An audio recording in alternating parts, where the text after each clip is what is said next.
We should mention Martin Scorsese gave us a raw glimpse into the everyday world of the mob like never before. The film also launched several careers. In 1990, Martin Scorsese promised the true, brutal mechanics of the mob. But the truth, it turned out, was not for everyone. The version of Goodfellas you watched was a compromise, a sanitized artifact. Because the original cut was so volatile, so unhinged, that it physically drove audiences out of the theaters. What did they cut? Today, we unlock the most shocking moments Scorsese's masterpiece was forced to leave behind. The scenes were deemed too extreme, too messy, and too real. The deeper you go into the world behind Goodfellas, the more you realize the film you see on screen is only the polished surface of a much messier, true story. The scene that nearly broke the film. There are movie scenes that shock you, scenes that play back in your head for an extended period of time, and then there is Billy Batts beating in Goodfellas.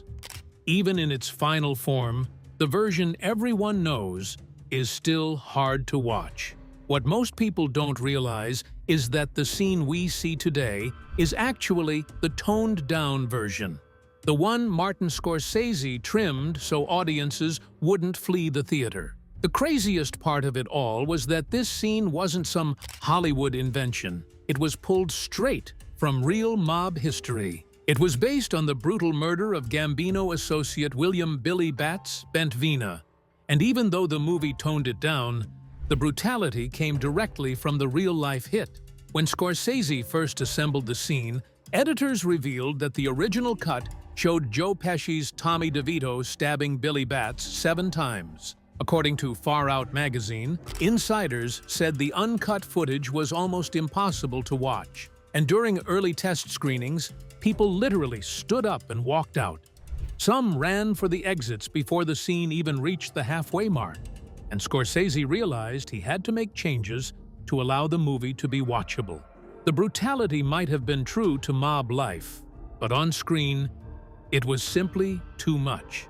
The solution was simple. All they had to do was trim the visible stabs. It was the kind of compromise Scorsese almost never makes. But this time, he had no choice.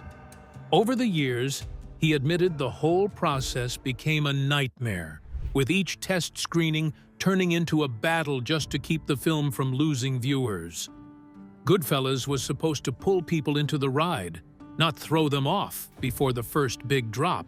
Still, Scorsese didn't want the moment softened. He wanted the audience to feel every moment of that scene, even if they didn't literally watch everyone land. So he and editor Thelma Schoonmaker cut the visuals down to 4 on-screen stabs and let the remaining 3 play out through sound. It was to trick the mind. Many viewers swear they saw more than 4 stabbings because the audio fills in the violence the eyes don't get. The truth behind the scene makes it even gruesome, because it recounted the real murder of a member of the Gambino crime family, William "Billy" Batts Bent Vina, who returned from prison and made the mistake of crossing Tommy. Henry Hill, the real-life mobster and FBI informant portrayed by Ray Liotta in Goodfellas, described the attack as outright vicious. The film preserves that savagery and layers it with Scorsese's relentless pacing. So when early test screening audiences squirmed or walked out, they weren't reacting to manufactured shock value. They were responding to a reenactment of a so brutal it rattled even other mobsters. What's fascinating is that the film barely changed after the cut. The pacing still stayed sharp. So did the shock. Joe Pesci's performance stayed terrifying, to the point that the Academy handed him an Oscar for his performance. And the scene still is one of the most iconic acts of brutality in cinema history. Most viewers had no idea they were watching a version that had been trimmed to save them from the original, and this proved how strong the material already was. Looking back, it's almost eerie that one of the forbidden cuts in Goodfellas comes from the film's most iconic scene. The version the world knows is already unforgettable, Yet somewhere in an archive sits an even darker cut, the one early audiences couldn't handle, the one that forced Scorsese to reconsider just how much unfiltered reality a movie screen could bear.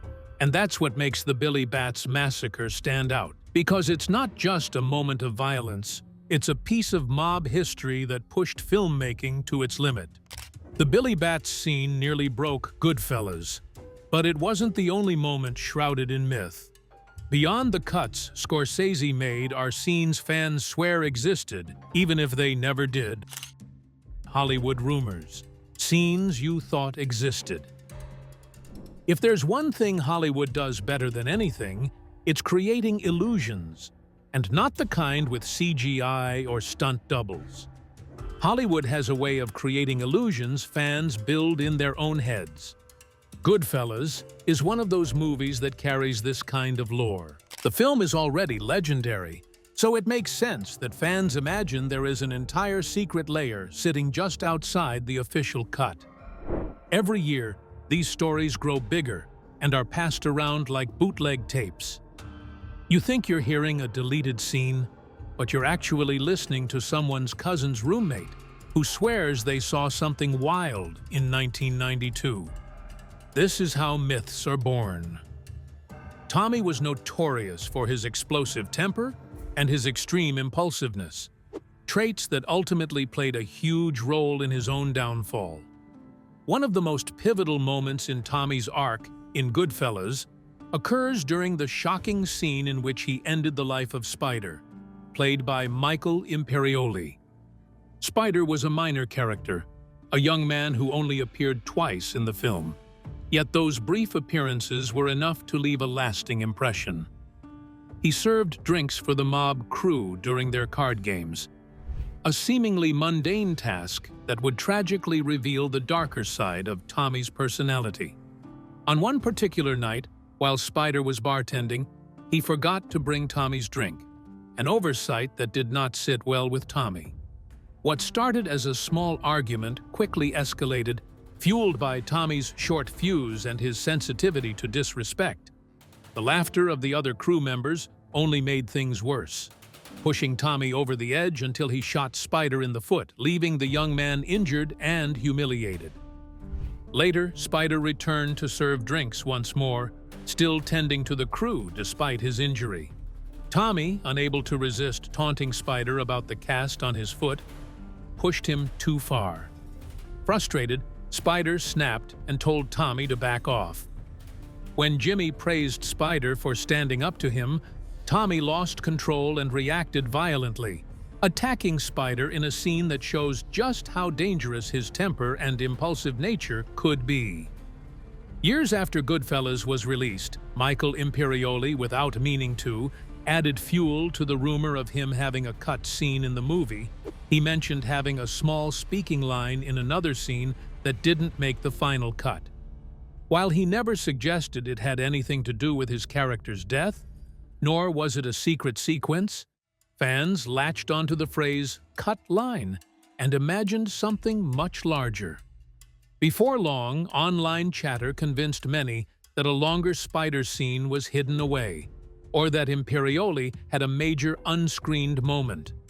Meanwhile, it was just a single line in a bar scene that was trimmed during editing, a routine part of filmmaking. The rumors didn't stop with Spider's cut scene. One of Hollywood's strangest myths about the movie was the claim that Christian singer Carmen had a cameo in Goodfellas. Oddly enough, this story resurfaces online every few years, with some fans claiming he played a nightclub singer and others insisting he was a bartender. A few even say they once spotted him in a dim shot in the background before the footage disappeared in later releases. None of this has ever been proven, because there is no production with said singer in it, no credit, or even a set photo. However, what keeps this rumor alive is that Carmen himself once hinted online that he had shot something for the movie, whether he was joking, bragging, or confusing Goodfellas with some other project remains a mystery. Warner Brothers has never confirmed the claim, Yet the rumor has taken on a life of its own, fueled by fan-made videos purporting to show a lost Carmen cameo. When a myth persists this long, it's often because people want it to be true, even when the evidence clearly says otherwise. Goodfellas has always attracted conspiracies about secret footage, especially when it came to the crime scenes. Another key rumor fans believed was there is a longer version of the Lufthansa heist, complete with dialogue and more detailed planning shots. According to them, Scorsese originally filmed an elaborate sequence showing the crew mapping out the job. Others claim there was an extended aftermath, showing the bodies of those who ended up on Jimmy Conway's hit list. These rumors have circulated on forums for over a decade, usually shared by someone who says a friend once saw a rough cut. The problem is that no one around the film, not Scorsese himself, not the cast, not the editors, has ever confirmed any of this. Fans just enjoy the idea that Goodfellas once existed in a darker, grittier form that only insiders ever saw. There's even an old internet rumor about a hard-boiled eggs montage, a playful nod to Tommy's garlic slicing trick. Someone made a joke in a Reddit thread years ago about an extended cooking scene where mobsters prepared food during a stakeout. It was clearly a joke, yet over time people started repeating it as if it had been planned, shot, and deleted. Videos popped up claiming to be rare footage of the scene, though every single one was either a parody or an edit pulled from other movies. This is how Hollywood myths work. A joke becomes a theory, and a theory becomes a rumor. Another popular idea suggests the wives of the mobsters had extended scenes that were cut for time. Fans focus on a limo scene with Karen and several wives talking before a dinner, a scene that was shortened in the edit because Scorsese wanted to keep the pace tight. From there, some viewers made the leap that an entire subplot involving the mob wives must exist somewhere in a storage room.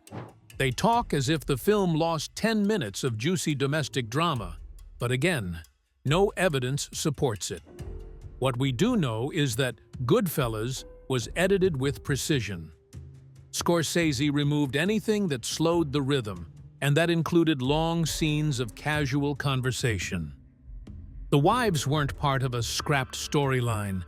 They simply had fewer lines than fans expected. Even the famous funny how scene has also become a magnet for rumors. It's such a perfectly executed moment that many people assume it must have been altered or trimmed during editing. Some fans even claim they once saw a slightly longer version in which Tommy pushes the joke even further, while others insist that Scorsese cut a follow-up line from Henry. In reality, none of that is true. The scene was largely improvised, gotten directly from Joe Pesci's own experience as Pesci, who had been nominated for a Best Supporting Actor Oscar for his work in Scorsese's earlier triumph Raging Bull, was initially hesitant to take on another true mob story.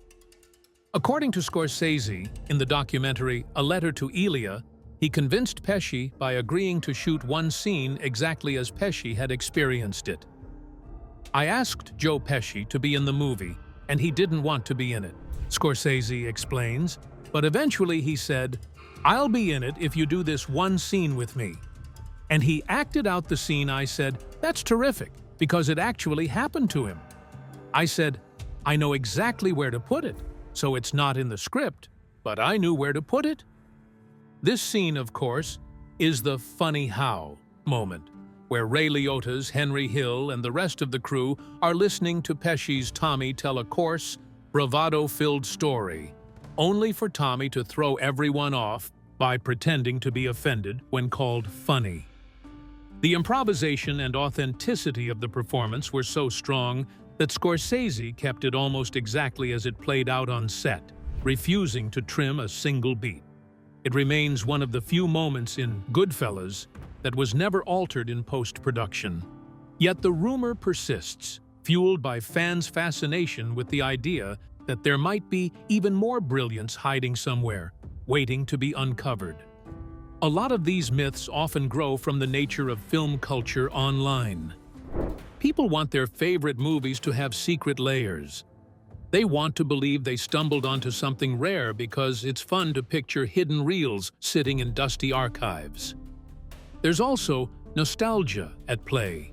Fans who saw Goodfellas decades ago sometimes misremember small moments and assume the scenes vanished in later releases. Memory is tricky that way, and when you add that with online communities that thrive on speculation, suddenly you have an entire underground world of forbidden clips. But when you dig into the facts, though, almost none of these rumors have weight.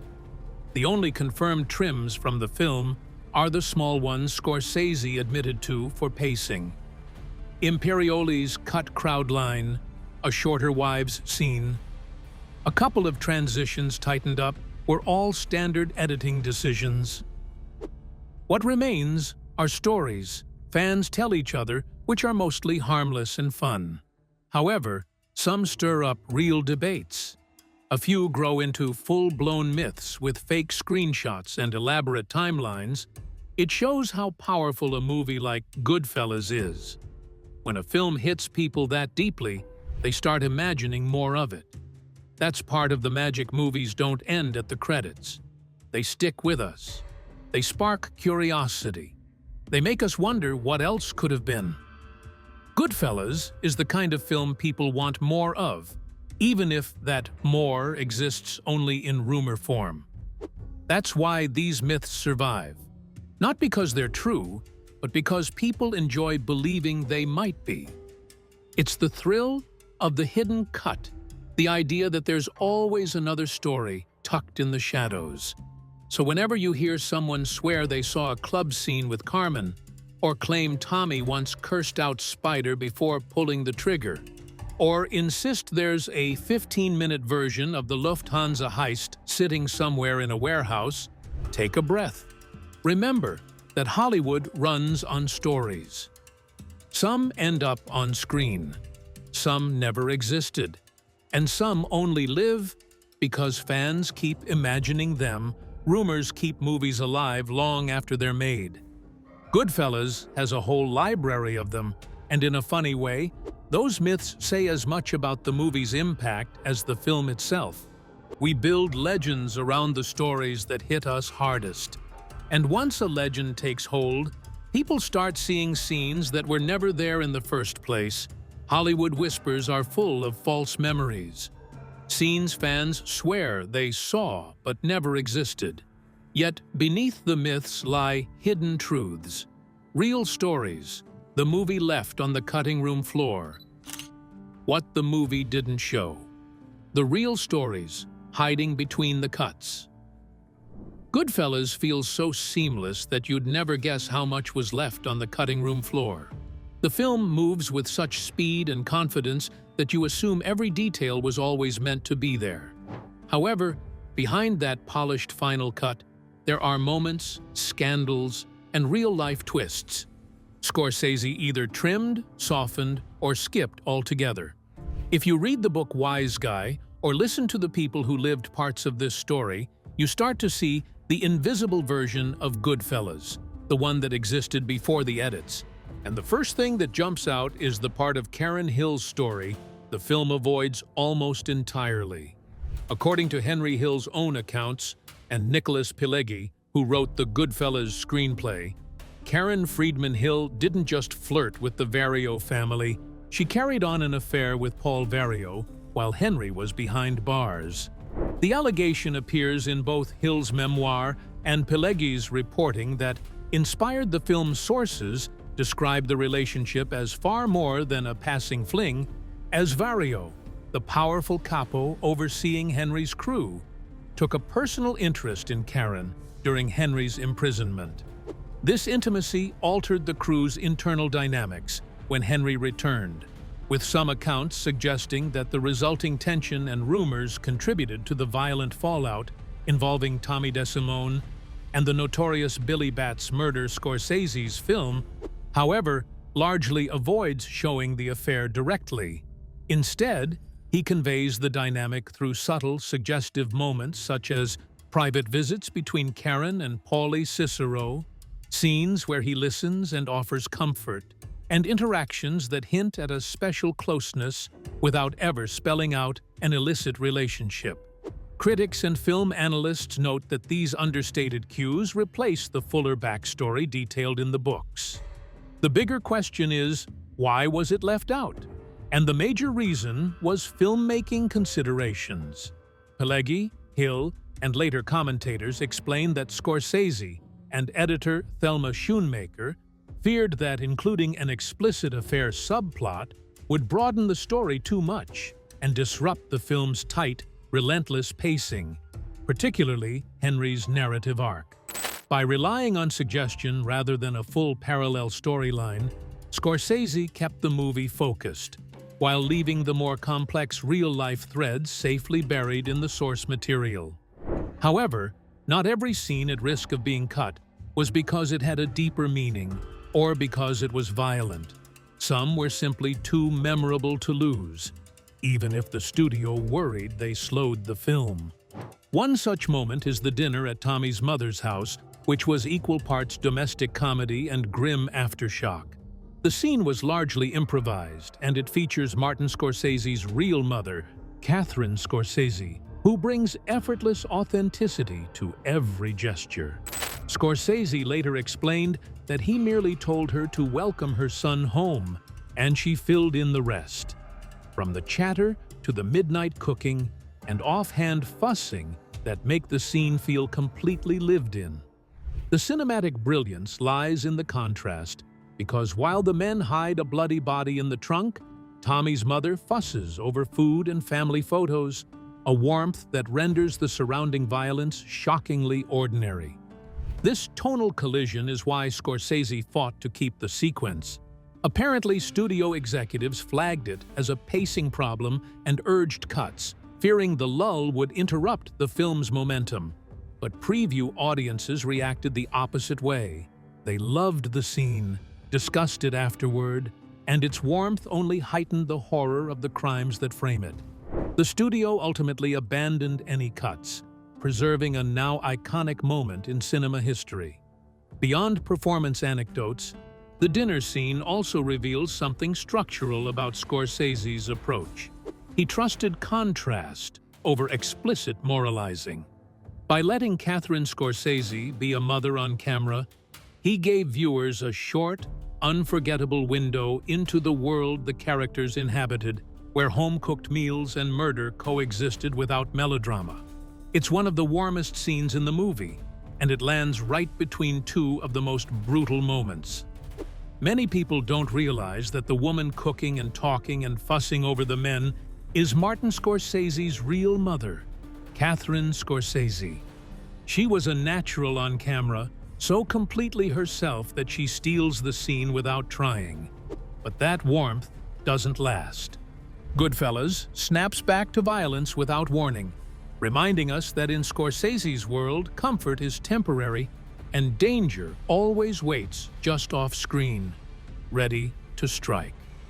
The crime was so famous, Hollywood was even inspired to make a movie about it. You may remember Goodfellas. Well, one of the men behind the real heist of a Lufthansa cargo building back in 1978 got away with it for more than 35 years. Now let's move on to Tommy's death, which was one of the most shocking moments in Goodfellas. In the film, it happens so fast that viewers had to rewind. Tommy walks in believing he's finally being made. This meant he believed he was about to be given the highest honor in the mafia world. But the second he steps into the empty, echoing room, he understands the truth. Not only is he not being honored, he is actually being eliminated. In some prints of the movie, there's a small but powerful detail right before the As Tommy realizes what's about to happen, he quietly mutters, "Oh no." It's barely a breath, just a split-second reaction before tragedy. For a character as reckless as Tommy, this line reveals a genuine moment of fear, reminding the audience that beneath all his swagger and violence, he is still human. Over the years, fans have noticed that this line doesn't appear in every version of the film, and for many viewers, its absence shifts the entire emotional tone of the scene. Without the line, the execution feels colder, more clinical, almost eerily silent. With it, the moment carries a flicker of vulnerability before the brutality. But the truth behind this discrepancy isn't a hidden director's cut or some lost alternate take. It's far simpler. Different edits of Goodfellas were created for television broadcasts, time slot restrictions, and later home media formatting. When seconds needed to be shaved off, trims were made in places that wouldn't disrupt the plot, and Tommy's tiny "oh no" ended up being one of those micro cuts. The scene was never reshot, reworked, or reimagined. It's identical to the version described in Nicholas Pileggi's book. This isn't the only example of dialogue or detail slipping in and out of certain versions. Goodfellas has moved through theatrical releases, television edits, director-preferred cuts, and remastered editions. Every time that happens, little adjustments follow. Most viewers never notice. Still, fans who've watched the movie across decades swear by the lines they remember. Pacing and broadcast needs are usually the reason those tiny differences exist. Nothing dramatic, nothing hidden, just small, practical choices. A lot of what fans assume were deleted scenes were actually moments Scorsese never intended to shoot. The book, Wise Guy, is packed with stories. Henry Hill goes into detail about side hustles, arrests, betrayals, parties, and personal drama that could fill an entire season of television. The film had to compress that into a fast-moving 2-hour story. Scorsese wanted a rhythm that never lets the audience settle. That meant losing entire sections of Henry's life that were interesting in the book, but didn't belong in the movie's structure. Some of the stories fans believe were cut, such as more of Karen's affairs or a deeper look at Jimmy's paranoia, were never filmed at all. Whenever a movie hits as hard as Goodfellas, people want to imagine there's a hidden version where everything is longer, darker, or more dramatic. It's part of how movie culture works. The truth, though, is that Goodfellas was shaped very carefully. Every cut was about speed, tone, and keeping the audience locked in. That's why the film moves the way it does. It never slows, unless Scorsese wants it to. It never gets distracted. It stays glued to Henry's perspective. What makes the omissions so fascinating is how clearly you can see the alternate universe where Scorsese included everything. Picture a version where Karen's relationship with Paul turns into a full subplot. Imagine a longer, heavier sequence of Tommy's final moments, or a dinner scene trimmed into something quick and forgettable. The movie would feel completely different. The tightness and punch of the final film come from the things Scorsese refused to add, the things he refused to explain, and the things he chose to let the audience figure out quietly. Karen's affair with Paul Vario is the clearest example of that choice. If Scorsese had included it, Karen would have become a more complex character on screen. Her loyalty to Henry would look different. Her whole arc would take a different shape. It's the kind of change that shifts the entire emotional tone. Scorsese wanted the focus to stay on Henry's loss of control. Bringing in a full affair subplot would give the film a new center of gravity, so he left it where only readers would see it. The dinner scene is the opposite. It wasn't essential to the plot. It didn't add information. What it did was make the world feel real. It made the mobsters human for a moment. It made the horror of the trunk and the body and the violence even more jarring. Pulling that scene would have made the movie colder. Keeping it made the story richer. Tommy's death sits somewhere between myth and memory. The line, "Oh no," is barely a breath, but fans cling to it because it shows a new shade of a character who spent most of the film acting invincible. Whether your version includes it or not, the meaning of the moment stays the same. Tommy walks into a trap. Jimmy gives the nod. The life he lived finally catches up to him. All the other edits, trims, and omissions remind us of something important. Movies are never the full story. There is always a version the director saw, a version the studio wanted, a version the test audience reacted to, and a version that ends up on our screens. Goodfellas is no exception. Its strength comes from what Scorsese chose to show and what he chose to hide. The hidden threads, the missing lines, the choices about what to reveal and what to skip, all create a kind of ghost version of the movie. You don't see it, but you can feel it in the spaces between scenes. That's where the real-life details sit. Karen's secret, Tommy's last breath, Catherine Scorsese's improvised kitchen table chatter, entire chapters of Wise Guy folded out of the frame. When you watch Goodfellas knowing all of this, it becomes even more gripping. You see what's there. You sense what isn't. You start to understand how a masterpiece takes shape, not only through what you add, but through what you leave behind. As we close the chapter on these hidden pieces of Goodfellas, it becomes clear that the version we know is only one path the story could have taken. The choices Scorsese made, the scenes he trimmed, the details he softened or removed, and the real-life truths that never made it to the screen all shaped the film into the classic it is today. Sometimes what gets cut says as much as what stays in. And with a movie this iconic, every missing moment feels like its own kind of mystery. Now it's your turn. Do you think the film should have shown more of the real story behind the characters? Or did the movie work better by keeping some things in the shadows? If the deleted or altered scenes were added back, would Goodfellas feel more complete or lose the tight pacing that made it so sharp? And which of these hidden changes surprised you the most? Let us know your thoughts in the comments. And don't forget to like, subscribe, and share. If you enjoyed this video, click on the next video on your screen.